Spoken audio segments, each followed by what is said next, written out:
Welcome back to I Am African Podcast. I'm your host, Liz, and today we have another important topic. Let's say I call it a juicy topic, and I can't wait. And we have another amazing group of guests. But, anyways, I'll go ahead and let my guests introduce themselves so we can get into the topic for today because it is going to be very interesting. So I'll start with Nardi. Go ahead and introduce yourself. Hi, everyone. I'm Nardi. I'm the African American. I am from Mobile, Alabama, but I'm currently living and working in Japan. I've been here almost 7 years, and I went to school with Liz. So nice to see you again. I know, all the way in Japan. Konnichiwa. Konnichiwa. I'm done. Hey, this reminded me of I think it was Nicki Minaj's song. Yeah, she does say some more konnichiwa. But that's what it's, yeah, I like Nicki Minaj. I am a barb, so. Okay, let's move on. Let's move on. We have Lucia. Do you want to introduce yourself? No, just kidding. Hi, my name is Lucia. I am the African. I'm Zambian. So I'll be speaking about my experience as a Zambian in America. I'm based in Texas, and yeah, that's about it for me. Okay, well, nice to see you again. I just wanted to remind my audience that I am Congolese and I am the other African here. We're going to get in the topic for today. Let me do this. The African American versus African battle. What is the beef? So the topic, we're going to talk about the tensions and differences between Africans and African American. We'll dive into the complex and layered relationship between Africans and African American. We'll explore the misconception that both groups may have about each other, and also the historical context that influences the perceptions and the cultural differences that contribute to misunderstandings. So the discussion will also touch on the shared experiences, highlighting the ways both groups have been affected by systematic issues, even as they have unique struggles. So the first question for my guest today is, do you feel there's tension between Africans and African Americans? Who wants to go first? Let's say Nardi. I mean, I don't know if I necessarily feel it personally, but I know that there is tension between the two groups for obvious reasons. I mean, anytime someone looks similar, but it's completely different, there's going to be tensions, especially in a country like the United States of America, where race plays such a big part of our identity, and ethnicity,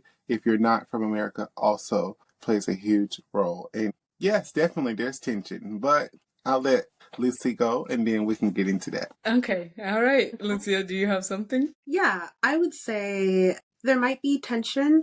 I feel like it's not as bad as it used to be, or maybe I'm just kind of around different spaces now, but I feel like before, man, I literally have a vivid memory of being in middle school where there was an African American kid who was arguing with an African kid, and they called this person everything but a child of God. They were like, yeah, I don't know. It was insane. So I remember that, but I haven't experienced anything like that recently. Okay. So I'm inclined to say that there's progress, but like I said, everybody's experience is different. Yeah, I kind of agree with both of you, actually. And I think it could also be the age and the environment that you're in now, because I do remember for me coming to the US and being in Baton Rouge, Louisiana, going to a public school. It was majority African Americans, right? And there were very few Africans where I was. And so I saw a little bit of that tension. Even if I go in an environment where it's majority African Americans and there's a few Africans, you still see some level of tension there. But because now I am in Houston, Texas, where it's literally the Africa of the US, and there's so many people from different places. When I run into African Americans, I feel like they're more open-minded because they are surrounded by Africans, right? So they're a little bit more welcoming compared to if I go to a city or a place that is majority African Americans. I think I can see that. I also feel like I don't know if you guys have noticed how things like African culture has become a little bit, not mainstream, but it's kind of been more widely accepted. We listen to more Afro beats now than we did before. And I remember I used to go out with my friends and when they play Afrobeats, I'd be the only one dancing. But now it's more people are accepting it, more people are loving the music, and they're like, oh yeah, this music actually is,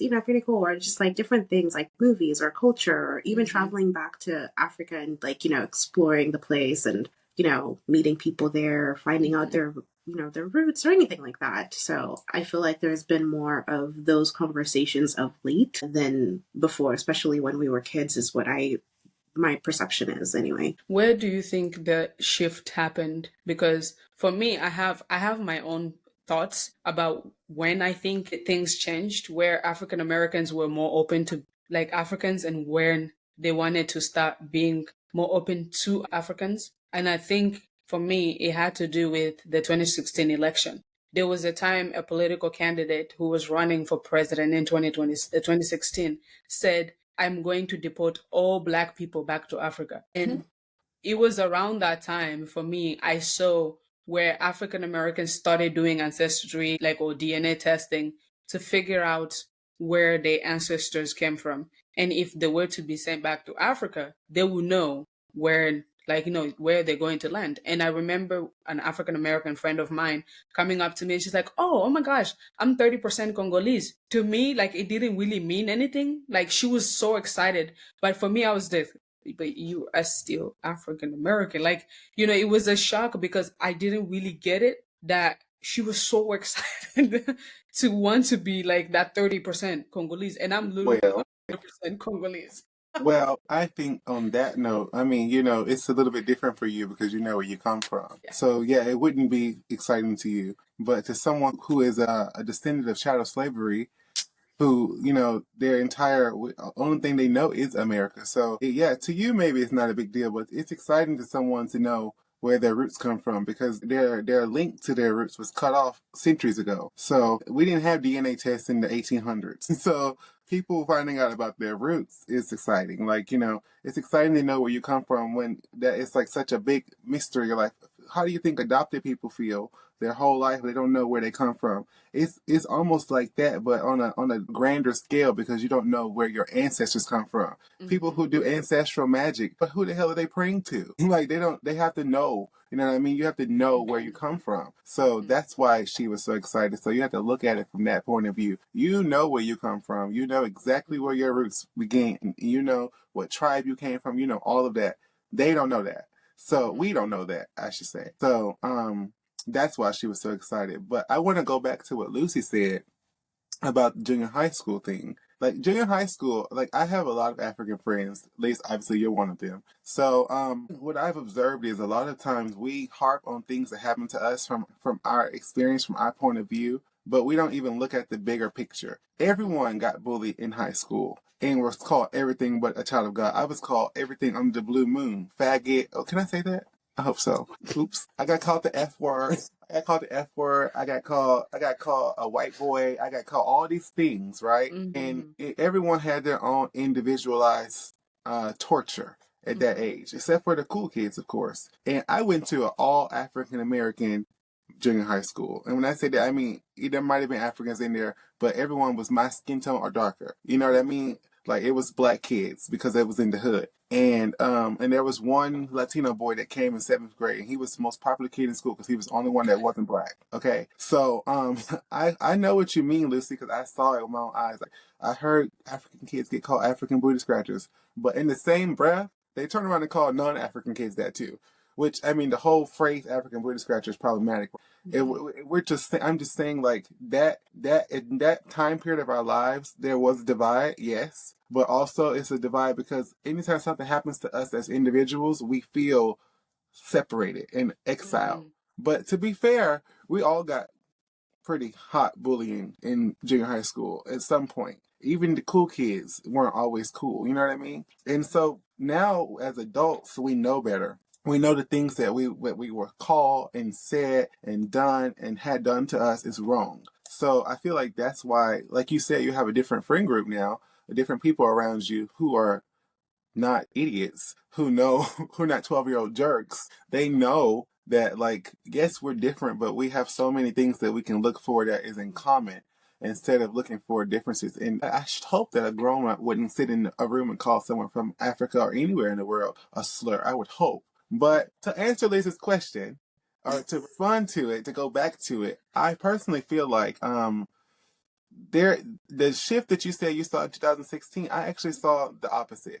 because, like, obviously I'm in circles that you guys wouldn't be in because you're not African American. I hear Yeah. things that people say that they wouldn't say around African people, or at least they claim they will, but I hear them. And I'm not talking about my friends. I'm saying, like, even online, Oh like in yeah. Clubhouse, like, you hear people say, "Oh, I'm a foundational Black American. I was here before slavery," which I'm not going to get into that craziness, but girl, I'm not going to get into it. But, like, what do you mean you got to send me back Who to Africa? knows? I have no connection to Africa. And I mean, in some point, I get that. I already told y'all. I don't feel like I have a deep connection to Africa. Like, I respect the continent. I respect the people from the continent. I love the different countries and cultures. But I've never done an ancestry test. I don't really care to, because I have my other side that I relate to, right?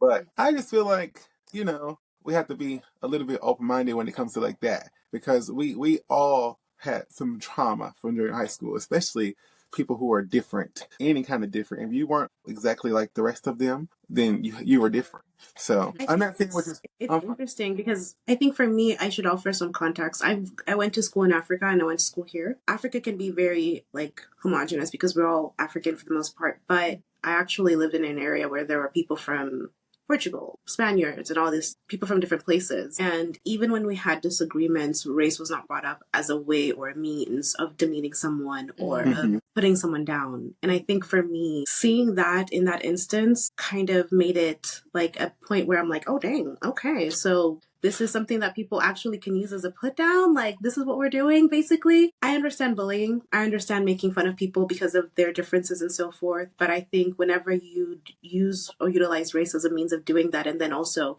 on the other side, make someone cool because they're different, is kind of interesting, but different in a way that's like he's Hispanic and he's cool. But this Right. one, and he's different, right? And he's different, but this is an African person and they're Black, but they're booty scratchers or they're this or whatever. So I think there's more to be explored there, because I think, is it internalized? Is it wanting to kind of be like, we're better than this one and so we're like more superior? Like, what is that like thought process that makes someone look at another person and insult them?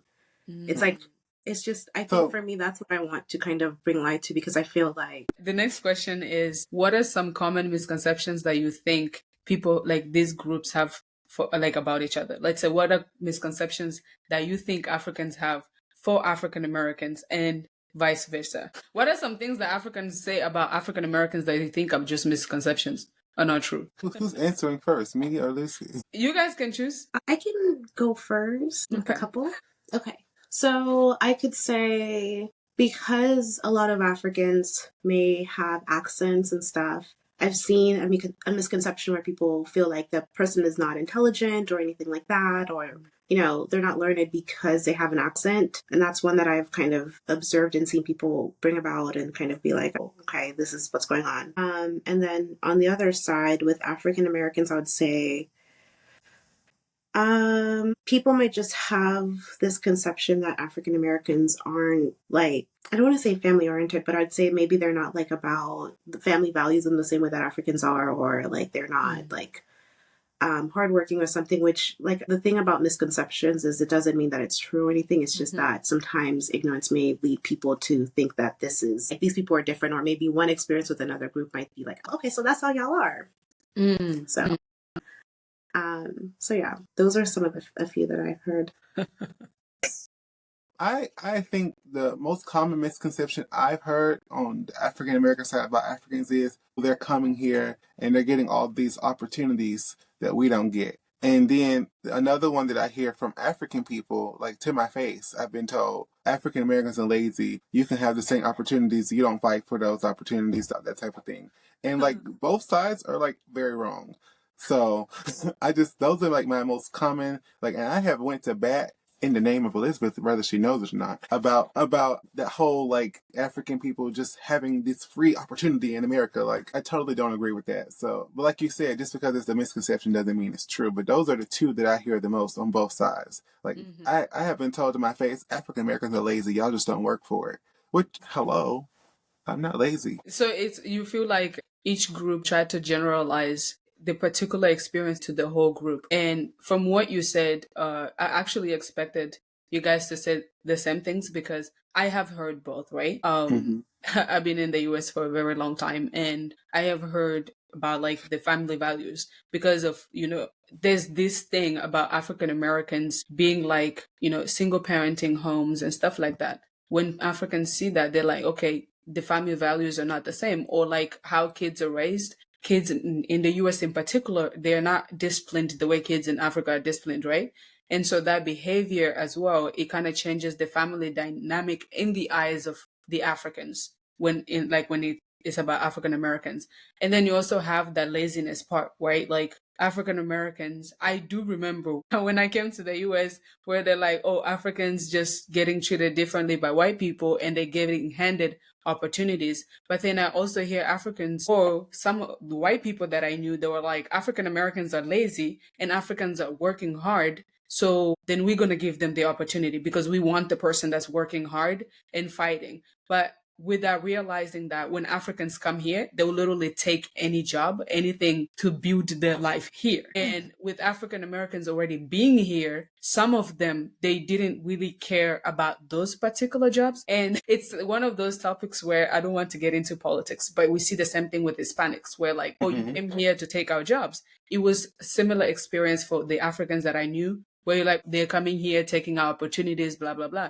And then Africans start shooting back and saying, how are we taking your opportunities? You're just lazy. You're not taking the opportunities yourself. I have seen the same. And I appreciate you going to battle for me. My experience before I met you was actually very interesting. In high school, I got bullied out of my public high school.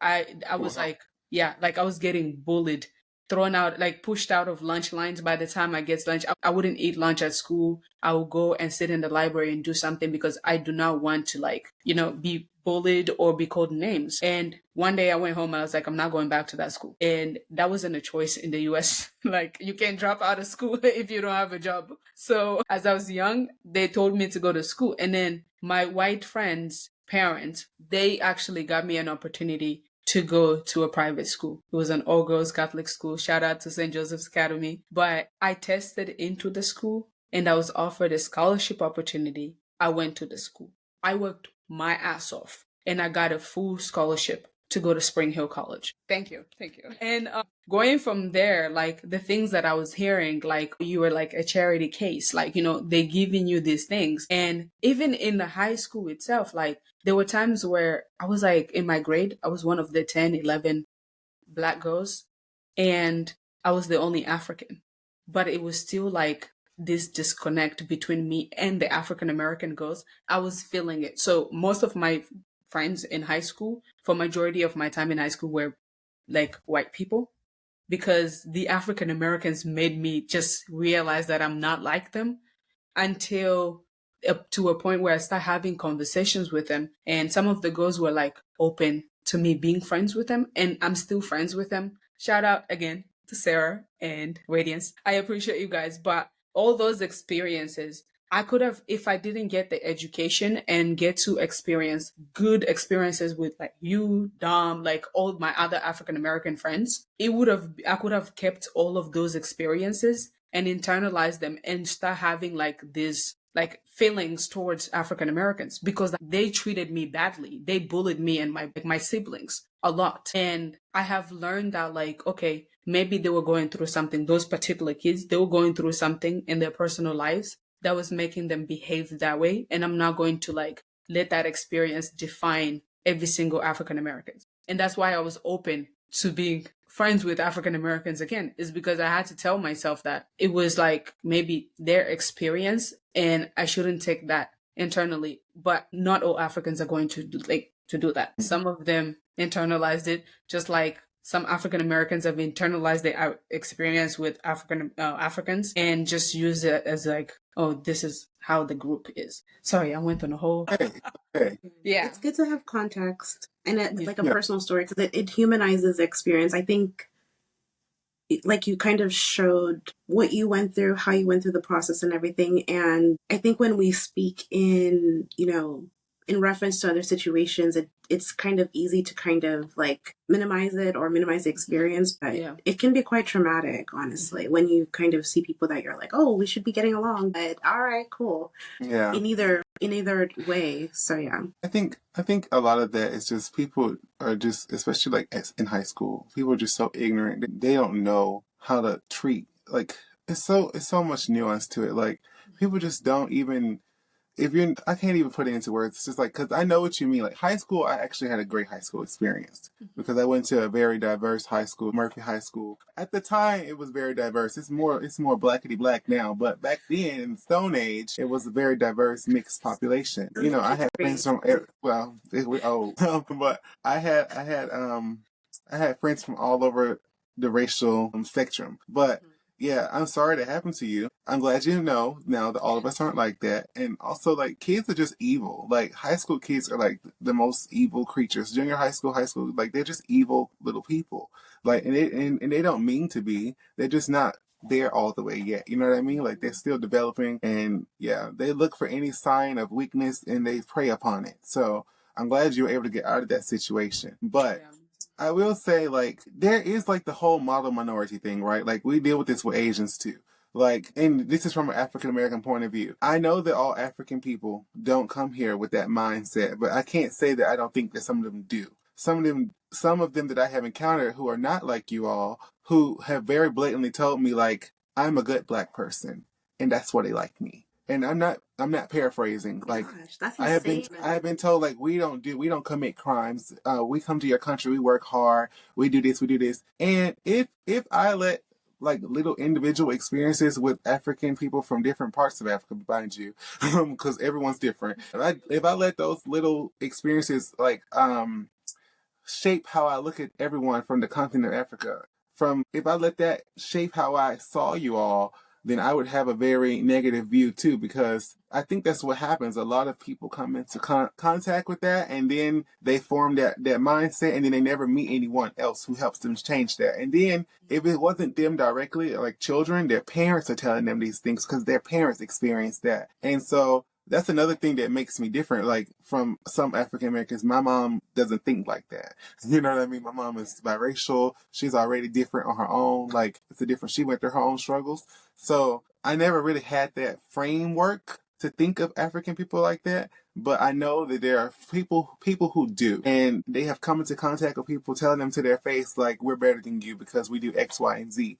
People like, especially like I want to talk about the family values thing. Like, yes, African people have strong family values, but also we can't compare apples and oranges because if you look at the historical context again, and you look at all the things that have happened systematically to African Americans to destroy the Black American family, then you will understand why there's so many single moms. And I think when people pass judgment, they don't give fair reviews of what they're judging first. Like, do the research, know what you're talking about. Don't just come to someone's country and be like, ew, like you should do better because you don't know what the hell you're talking about. And that is where the problem comes from with African Americans. That's where the divide really comes because if people speak on things and they haven't taken the time to like sit down and like, okay, why is this happening? Like, you know what I mean? The nuclear Black family was very, very much together up until like the 1970s.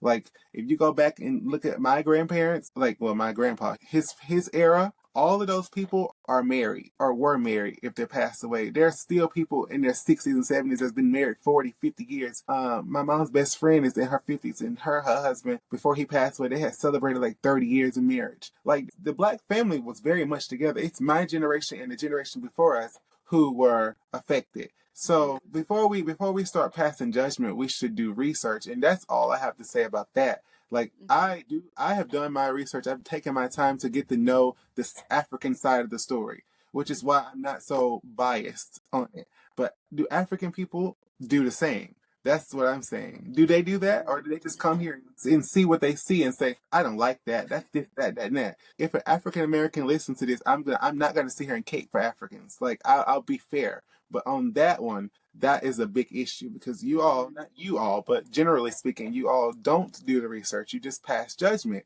and we do it too, of course. We pass judgment too, because if you look it up, African people have to come through so much struggle to get here to this country. We have never experienced what some people have experienced back in their home countries. We have never been in that type of situation. And I know the whole continent of Africa is not poor. I know that. But there are people who have escaped wars. There's people who have escaped things. Their parents have escaped things. I have never in my life had to worry about a war in my home, like ever. America has not been invaded since the Revolutionary War. Like, you know what I mean? Like, I don't have that problem. So I feel like on both sides, people have to be open to knowing the full side of the story before we pass judgment. Okay, so that leads us to the next question. Do you think historical factors such as slavery or colonialism still impact the way Africans and African Americans relate to each other today? Absolutely. I mean, on both sides in Africa, I feel like colonialism affected Africans in the sense that they, one,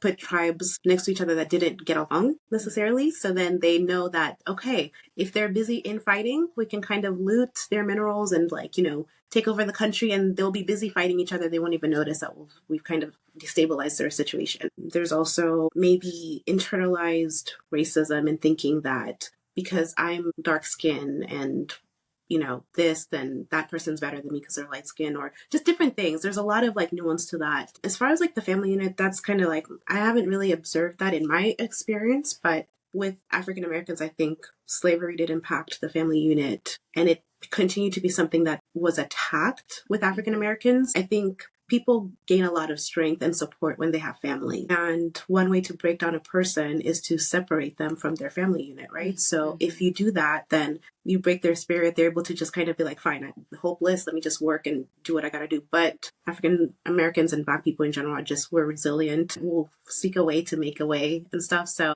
after post-slavery, had reunification of family members and stuff like that, people were still able to get married and stuff. For whatever reason, that was not acceptable. The prison industrial complex became a thing where people started arresting African American men for drug penalties that were unnecessarily steeper than the consequences that white people with the same using the same drugs or similar, just maybe this one's using cocaine, this one's using crack is worse because Black people use it, let's penalize them. So there has been a systematic effort to destabilize Black families in America, and that is why we are where we are today. And it's unfortunate to see, because when you look back at it, you're like, oh my gosh, this is kind of frightening. And I think as a society, we should be able to look back and we should be able to catch things that are happening to keep us infighting instead of focusing on what is the main objective or what we should be focusing on. That's just my thinking. I love that. I love that. I love the education as well. Thanks. A lot of people don't think that, and because some people might not be educated, right? They might not have had a time to sit down and read a history book to kind of know these things. And Yes. I'm glad you shared that experience. But Naughty, you have something? Well, Lucy said what I was going to talk about, which was the prison industrial complex. But I'm happy she did, because she is living proof that Africans do research. Thank you. Facts. But I will say, as far as slavery, so the way people I know, African Americans I know, view how slavery affected family. Yes, we know they broke us apart. But as she said, we're resilient. So there was a certain time period where people were so determined to keep the Black family together, which is why the prison industrial complex happened, because they knew how, since from slavery through Jim Crow through civil rights, people were really about the Black family unit. They were not breaking up. People were fighting for their marriages. Parents too. There was two parents households, grandparents in the family. Because we had no connection, as we said earlier, to our previous roots, we were trying to create new roots and keep them together. And so I definitely feel like that's why we have baby mom, baby daddy culture now, because it's just they tried to force it into us.